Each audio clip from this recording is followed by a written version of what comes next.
ఆశీర్వాదం పొందబోవారందరూ యేసుని చెంతకు రారండి, యేసుని వాక్యం వినరండి. ప్రియమైన టీవీ ప్రేక్షకులందరికీ మా సింఫాస్ గ్రేస్ లూథరన్ సంఘము రాజమండ్రి వారు అందించుతున్న అందరికీ ఆశీర్వాదం అనే టీవీ ప్రోగ్రాం తరపున ప్రత్యేకమైన వందనములు తెలియజేస్తున్నాం. ఇప్పుడు మా సంఘ కాపరి, మా ఆత్మీయ తండ్రి గారైన బ్రదర్ సుందరాజు పైడిమల్ల గారిచే వాక్య సందేశమును విందాం. క్రీస్తునందు ప్రియమైన నమ్మకమైన దేవుని బిడ్డలారా, దేవుని ఆత్మలారా, మీ అందరికీ మన రక్షకుడు, మన ప్రభు అయిన యేసుక్రీస్తు వారి ప్రశస్త నామమున శుభములు, నా నిండు వందనాలు తెలియచేసుకుంటున్నాను. ప్రియులారా, మీ అందరికీ కూడా మన ప్రభు అయిన యేసుక్రీస్తు వారు మన కొరకు మరణించిన గుడ్ ఫ్రైడే శుభాకాంక్షలు అందజేస్తున్నాను. గుడ్ ఫ్రైడే అనే పేరు మంచి శుక్రవారం. ఈ పదంలోనే అది ఎంత గొప్పదో మనకు తెలుస్తుంది. ఎన్నో శుక్రవారాలు ఉన్నాయి మీ జీవితంలో. కేవలం యేసుప్రభు వారు మరణించిన ఒక్క రోజునే మంచి శుక్రవారంగా పిలువబడుతుంది. అది మనిషికి రక్షణ కలుగు చేసే శుక్రవారం, మనిషికి పాపం నుంచి విడుదల కలుగు చేసే శుక్రవారం, పరిశుద్ధమైన దినం. అందుకే అది శుభప్రదమైన దినం. అందరూ దుఃఖానికి సంకేతంగా భావిస్తారు. మరణం అంటేనే కీడు, చెడ్డదగా భావించుకుంటారు. మరణం పేరెత్తేనే అనేకులు భయపడతారు. యేసుక్రీస్తు ప్రభు మరణానికి ముళ్ళు విరిచి, మరణాన్ని జయించి, మరణ భయాలు తీసివేశారు అని మీకు ప్రేమపూర్వకంగా తెలియజేస్తున్నాను.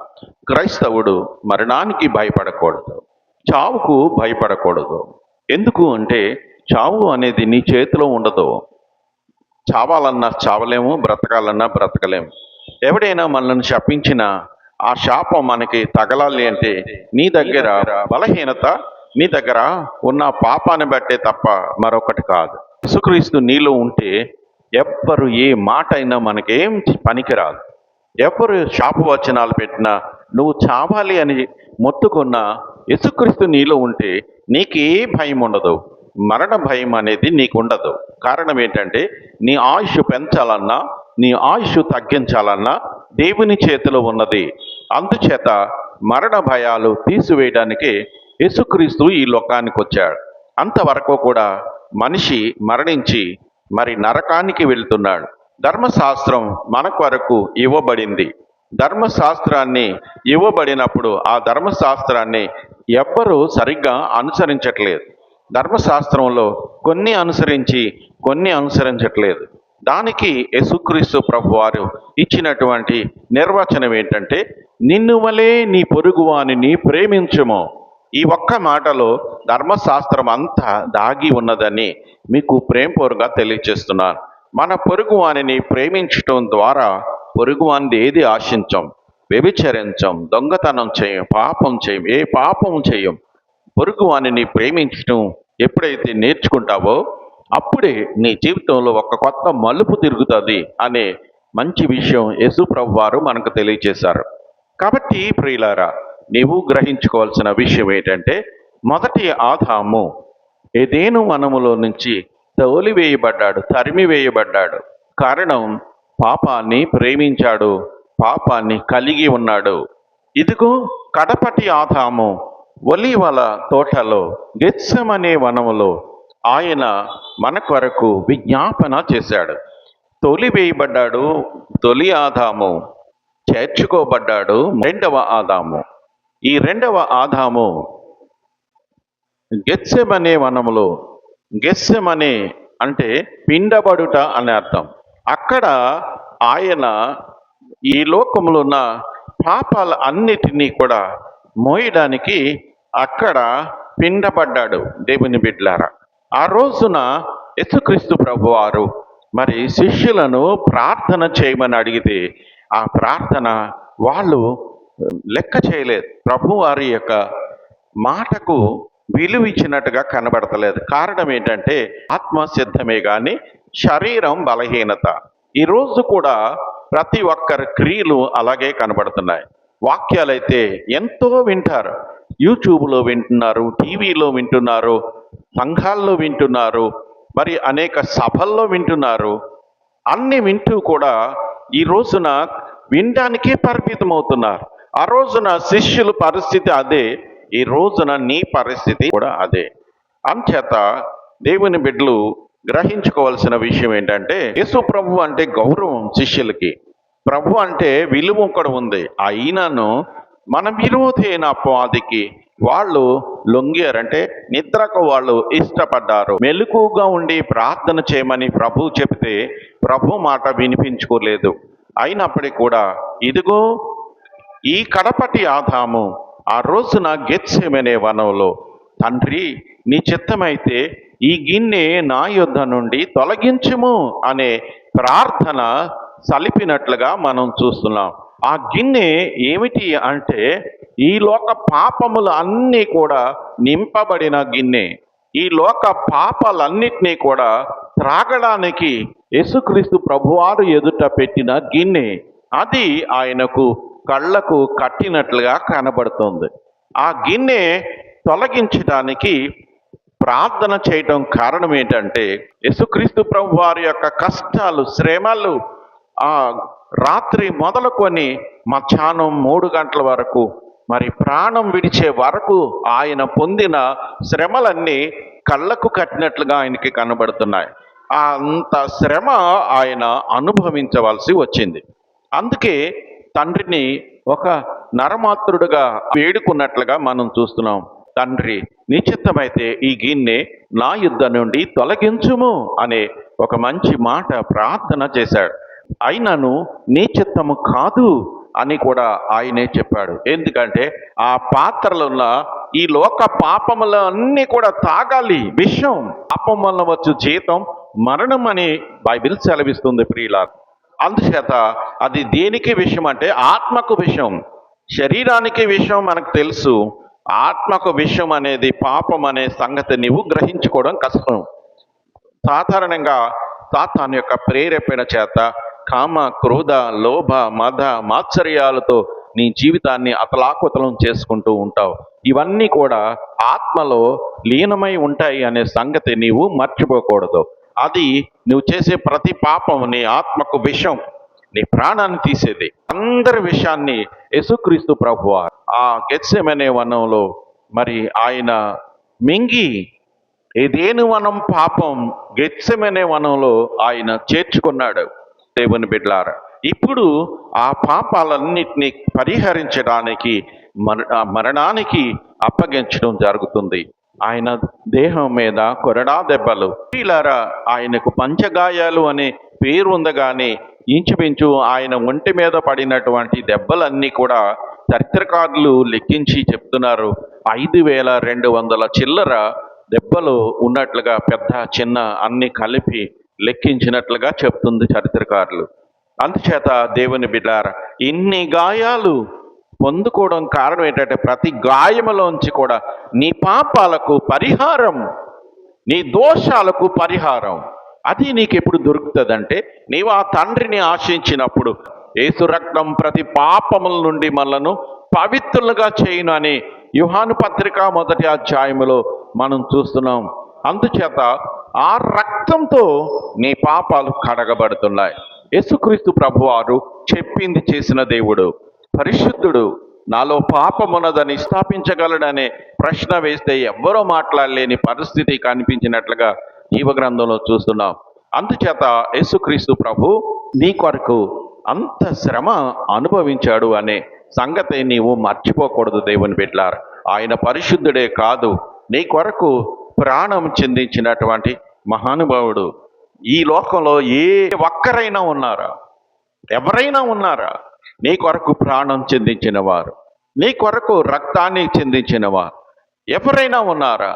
నిజమైన స్నేహితుడు యేసుక్రీస్తు ప్రభు, నిజమైన పరలోకపు తండ్రి యేసుక్రీస్తు ప్రభు. నా ప్రియులారా, యేసయ్య చెప్పింది చేసిన దేవుడు. శత్రువును ప్రేమించమని చెప్పింది యేసుక్రీస్తు ప్రభు. నా శాంతిని మీకు అనుగ్రహిస్తున్నానని చెప్పింది యేసుక్రీస్తు ప్రభు. ఆ రోజు సిలువలో ఆయన వేలాడుతూ మరి క్రిందనున్నటువంటి ఆ జన సమూహాన్ని చూస్తున్నాడు ఆయన. ఆ జన సమూహము ఆయనను నిందిస్తున్నారు, దూషిస్తున్నారు, అపహాసిస్తున్నారు, అన్ని విధాలుగా ఆయనను గేలి చేస్తున్నారు.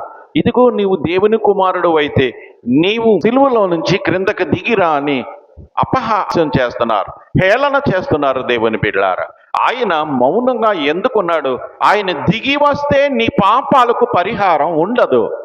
ఆయన దిగి రాగలిగిన సత్తా కలిగిన దేవుడు అయినా సరే నీ కోసం ఓర్చుకున్నాడు. ఓర్చుకొని అప్పుడు కుడివైపున ఒక దొంగ, ఎడమ వైపున ఒక దొంగ, ఇద్దరు కూడా ఆయనను నిందిస్తున్నారు. యేసుక్రీస్తు ప్రభువారు నోటట వచ్చిన మొట్టమొదటి మాట ఏంటంటే, తండ్రి వీరేమి చేయుచున్నారో వీరెరుగరు గనుక వీరిని క్షమించుము అనే ఒక మంచి మాట పరిశుద్ధుడైన లూకా వ్రాసిన సువార్త 23వ అధ్యాయము 34వ వచనంలో మనం చూసినట్లయితే అక్కడ ఆయన అంటాడు కదా, యేసు తండ్రి వీరేమి చేయుచున్నారో వీరెరుగరు గనుక వీరిని క్షమించమని చెప్పాను. ఆ మాట కుడివైపునున్న దొంగలో ఒక పశ్చాత్తాపం కలిగిందంట. ఎడమ వైపునున్న దొంగకి ఏ విధమైనటువంటి చలనం లేదు. ఈ రోజున ఈ రెండు రకాల మనుష్యులు ఈ భూమి మీద ఉంటున్నారు. వాక్యం విని బాగుపడ్డ వాళ్ళు కొందరైతే వాక్యాన్ని కాలక్షేపానికి వాడుకునే వాళ్ళు మరికొందరుగా ఈ భూమి మీద ఉంటున్నారు. ప్రియులారా, దేవుడు చెప్పిన మాట ఎవరైతే గ్రహిస్తారో వాళ్ళకి మహిమ కలుగుతుంది, వారికి పాప క్షమాపణ దొరుకుతుంది, వాళ్ళకి పరదైసు దొరుకుతుంది. ఎడమ వైపునున్న దొంగ నీవు దేవుని కుమారుడు అయితే నిన్ను నీవు రక్షించుకొని మమ్మల్ని రక్షించు అన్నాడని. కుడివైపునున్న దొంగ యేసయ్య ఎంత గాయపరిచిన వారిని క్షమించమని అడిగాడంటే ఈయన దైవం కాకపోతే ఇంకెవరు అనే ఆలోచన ఆయనకు వచ్చింది. వచ్చి కుడివైపునున్న దొంగ అతన్ని నిందిస్తున్నట్టుగా, అతన్ని మందలిస్తున్నట్టుగా మనం చూస్తున్నాం. ఇది లూకాసు వార్త 23వ అధ్యాయము 40వ వచనంలో మనం చూసినట్లయితే, అయితే రెండవ వాడు వానిని గద్దించి, నీవు అదే శిక్షా విధిలో ఉన్నావు గనక దేవునికి భయపడవా? మాకైతే ఇది న్యాయమే, మనకైతే ఇది న్యాయమే, మనము చేసిన వాటికి తగిన ఫలము పొందుచున్నాము, గాని ఈయన ఏ తప్పిదమో చేయలేదని చెప్పి ఆయనను చూచి, యేసు నీవు నీ రాజ్యములోనికి వచ్చినప్పుడు నన్ను జ్ఞాపకము చేసుకొనుమనెను. అందుకు ఆయన వానితో, నేడు నీవు నాతో కూడా పరదైసులో ఉందువని నిశ్చయముగా నీతో చెప్పుచున్నానెను. నా ప్రియులారా, ఎంత మంచి మర్మమో వింటున్నారా? ఎంత చక్కని మాటలు వింటున్నారా? ఇదిగో ఎడమవైపునున్న దొంగ నిందిస్తాడు, కుడివైపునున్న దొంగ పశ్చాత్తాపడ్డాడు, రియలైజ్ అయ్యాడు. తనలో ఉన్నటువంటి దోషాలన్నీ కళ్ళకు కనబడ్డాయి. మనకిది న్యాయమే. ఈ రోజున చాలా మంది జీవితాలు యేసు లేకపోతే ఎడమవైపు దొంగలాగా ఉంటారు, యేసు ఉంటే కుడివైపున దొంగలాగా ఉంటారు. దేవుని బిడ్డలారా, ఒకసారి జరిగింది చిలుకలూరిపేట బస్సు దహనం కేసు. మనం యవనస్తులుగా ఉన్నప్పుడు జరిగిన సంఘటన. అక్కడ ఒక ఉన్మాది బస్సును, చిన్న పిల్లలతో ఉన్న బస్సును తగలెట్టాడట. తలుపులు వేసి తగలెడితే పిల్లలందరూ అగ్నికి ఆహుతైపోయారంట. అది ఘోరమైన విపత్తు. ఆ విపత్తును బట్టి అరెస్ట్ చేసి మరి జైలు శిక్ష వేశారు. జైల్లో అతనికి మరణదండన విధించే పరిస్థితి వచ్చింది. ఆ జైల్లో ఉన్నప్పుడు అతను అనుకున్నాడు, రాష్ట్రపతికి క్షమాభిక్ష పెడదాం, ఇవన్నీ అనుకున్నాడు. టైం లేక నేను క్లుప్తంగా చెప్తున్నాను. అనుకున్నాడట. అయితే ఎవరో ఒక దైవజనుడు ఆ జైలుకు వెళ్ళి వాక్యాన్ని అందిస్తే, ఆ వాక్యం అందిన తర్వాత అతడు పశ్చాత్తాపం చెంది, నేను చేసిన పాపానికి పశ్చాత్తాపం పడుతున్నాను, దానికి శిక్ష విధించవలసిందే, నేను క్షమాభిక్ష నేను అడగను, ఎందుకంటే నేను చేసిన పాపం చాలా ఘోరమైనది, నేను చేసిన పాపం వలన అంతమంది పిల్లలు మరణించారా అని అప్పుడు వరకు కూడా ఉగ్రవాదంతో ఉన్నటువంటి అతని యొక్క హృదయం కరిగిపోయిందంట. అతను రాతి గుండె మాంసం గుండెగా మారిపోయి వెంటనే పశ్చాత్తాపాన్ని కలిగి పశ్చాత్తాపంతో అతడు అన్నాడంట, నాకు ఏ క్షమాభిక్ష వద్దు, నాకు మరణ శిక్షే నాకు తగును, నేను అంతమందిని చంపినందుకు నేను చావలసి ఉన్నాను, దేవా నన్ను క్షమించు అని చెప్పి ఒక కాళ్ళ మీద ప్రార్థన చేసినప్పుడు దేవుడు ఒక అద్భుతమైనటువంటి మరి రిజల్ట్ ఇచ్చాడు. అతని పశ్చాత్తాపానికి ప్రాయశ్చిత్తంగా అతనికి రాష్ట్రపతి నుంచి క్షమాభిక్ష గ్రాంట్ అయిందట. అప్పుడు అతడు తన యొక్క జీవితం అంతటినీ కూడా యేసు ప్రభుకి సమర్పించుకొని తన బ్రతుకంతటినీ కూడా జీవితం అంతా కూడా ప్రభు దాసునిగా ఆయన జీవించాడట. ప్రియమైన దేవుని బిడ్డలారా, దయచేసి గమనించండి, ఈ రోజున చాలా మంది పాపములో పట్టబడి పాపము చేత నింపబడి దేవుని మాటలు కాలక్షేపానికి వింటూ ఉన్నారు. చర్చిలో కొట్లాటాలు, చర్చిలో డబ్బు దాహం, చర్చి డబ్బు మీద వ్యామోహం, ఇవన్నీ కూడా సాతాను యొక్క క్రియలు అని మనం గ్రహించుకోవాలి. పశ్చాత్తాపం వచ్చినప్పుడు వరకు కూడా ఆ జీవితం అలాగే మగ్గిపోతూ ఉంటుంది. ఎప్పుడైతే పశ్చాత్తాపం వస్తుందో ఈ కుడి వైపునున్న దొంగలాగా యేసుక్రీస్తు దగ్గర పాపక్షమాపణ పొందుకొని తండ్రి యొక్క కృపను పొందుకొని నేడు నీవు నాతో కూడా పరదైసులో ఉండు అనే ఒక మంచి సర్టిఫికేట్, ఒక మంచి గిఫ్ట్, బహుమతిని పొందుకుంటావు దేవుని బిడ్డలారా. అందుచేత మనం గ్రహించుకోవాల్సిన విషయం ఏంటంటే ఈ విధమైనటువంటి పశ్చాత్తాపానికి అలవాటు పడండి. అంతేకాకుండా ఆ రోజు శిలువ దగ్గర అనేకులు ఉన్నారు. అయితే కాపరి పట్టబడినప్పుడు గొర్రెలు చెదరపోతాయని అందరూ వెళ్ళిపోయారు. కానీ ఒక యోహాను మాత్రం ఆ శ్రమలన్నిటినీ తట్టుకొని వచ్చి శిలువ చెంత నిలిచి ఉన్నాడు. అదండి విశ్వాసికి కావాల్సింది. శ్రమ రాగానే పారిపోతాం, సమస్య రాగానే కుమిలిపోతాం.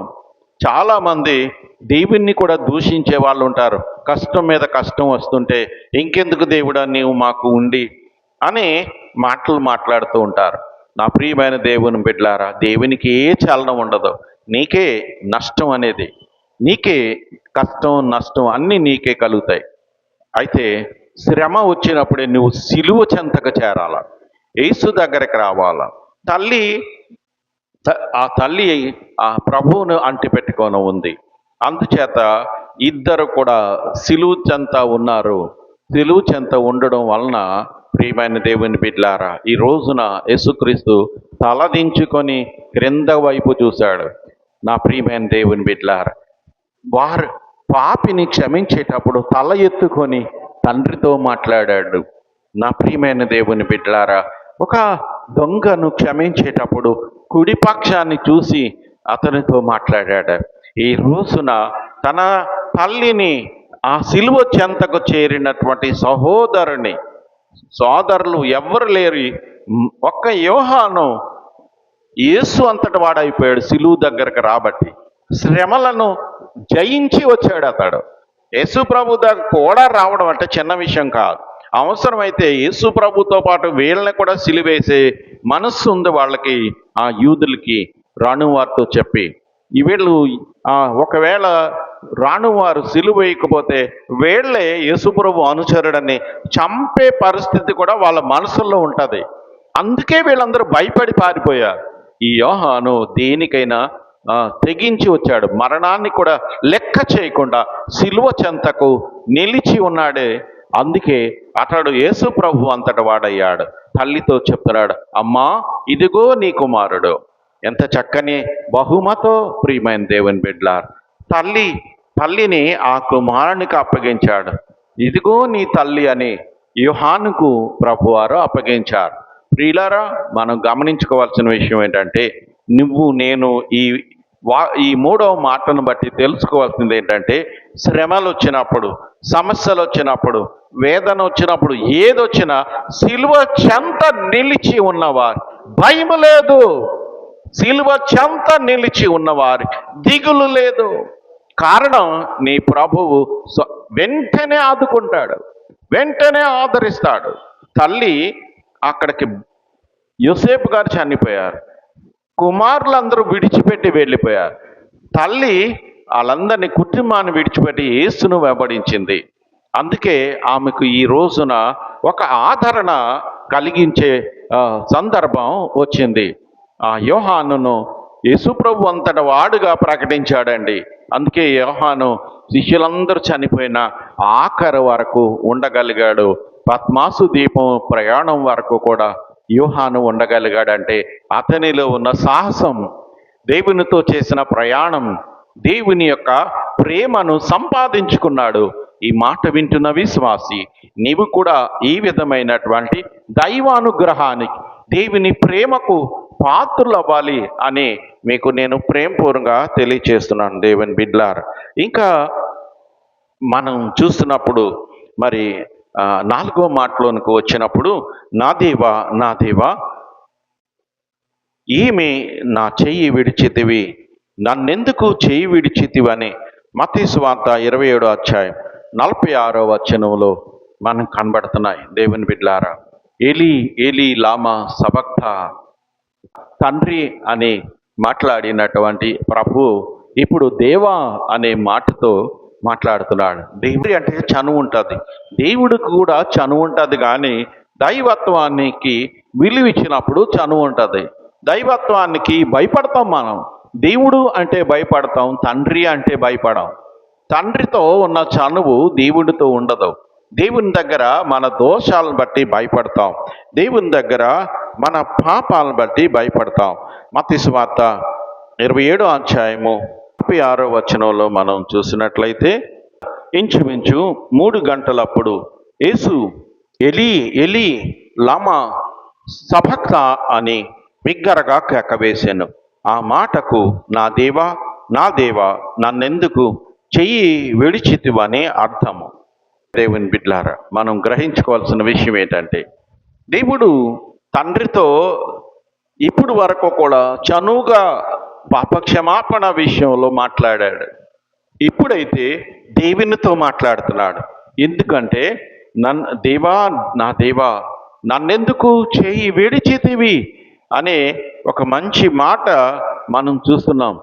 ఆయన భయపడి కాదండి, జడిసిపోయి కాదు, ఆ ప్రార్థన వల్ల ఈ ప్రజలందరికీ కూడా రక్షణ కొరకే దేవుడు ప్రభువారు ఏం చేసినా పాపి క్షమాపణ కొరకు, దేవుని యొక్క కృప అనుగ్రహం ఇంకా పూర్తిగా మన మీదకి రావాలని, సంపూర్ణంగా రావాలని, ఈ రక్త ప్రోక్షణ ద్వారా జరిగే ప్రక్రియ ఈ భూమికి మన మానవాళికి అందాలి అని దేవునికి చేసే మొర్రలో ఇదొక భాగము అని మీకు నేను ప్రేమపూర్వకంగా తెలియచేస్తున్నాను దేవుని బిడ్డలారా. అంతేకాకుండా మరి ఇంత సందర్భంలో ఆయన దప్పికొన్నాడంట దేవుని బిడ్డలారా. ఆయన దప్పికొన్నాడట.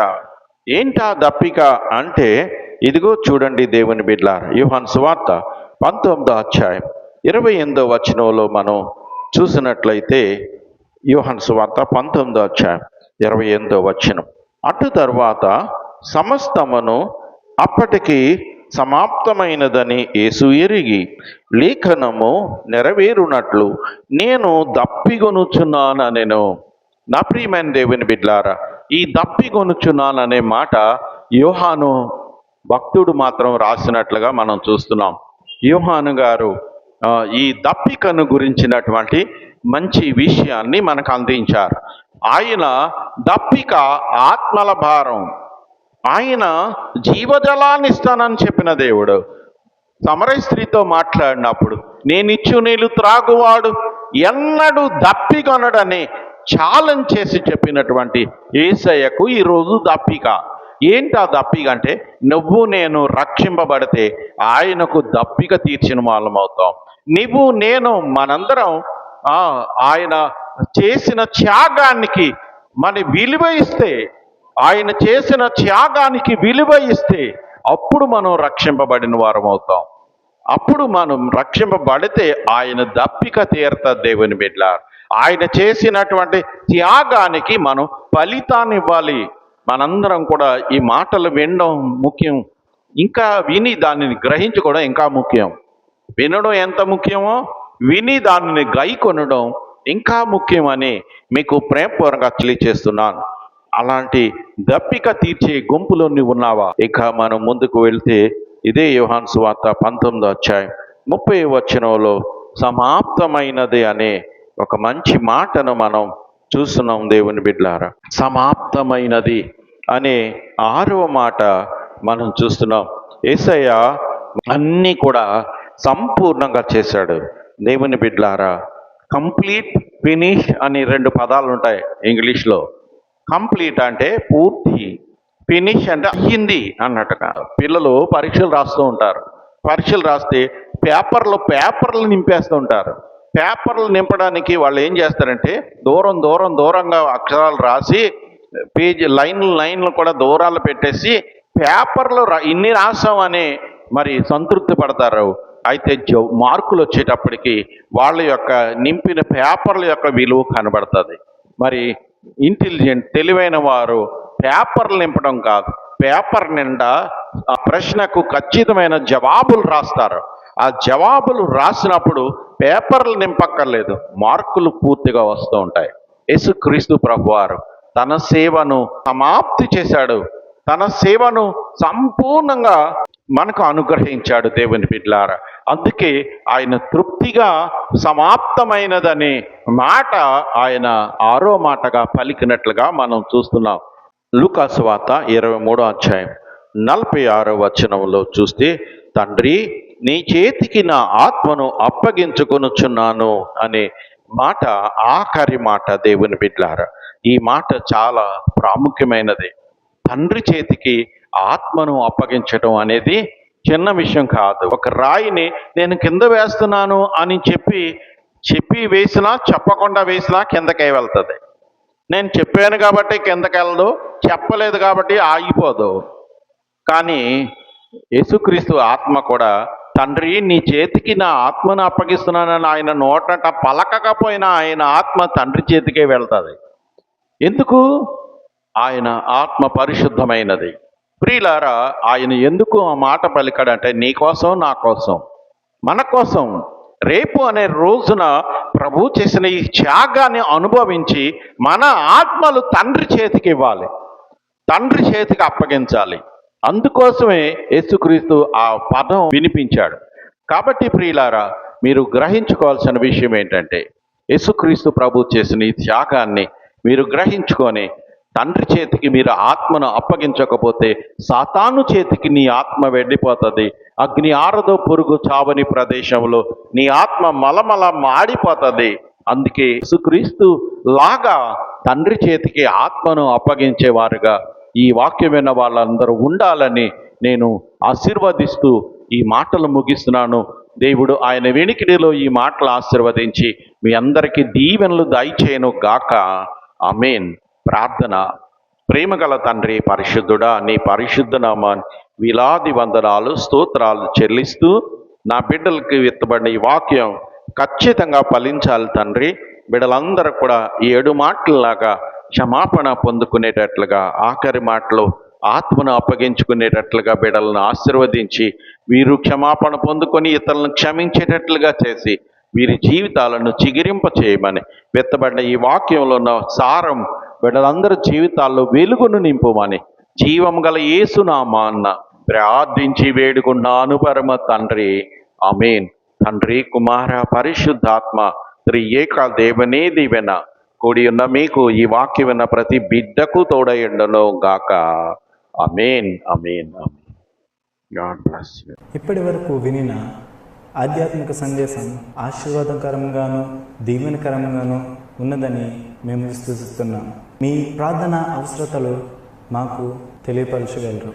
మా యొక్క చిరునామా brother Sundarraju Paidimalla, care of Shri Sebbeti Lazar గారు, treasurer, Saint Paul's Grace Lutheran Church, Gorakshanpeta, Rajahmundry 533103. మా యొక్క ఫోన్ నంబర్లు 9848628658. మరి యొక్క నెంబరు 9908990978.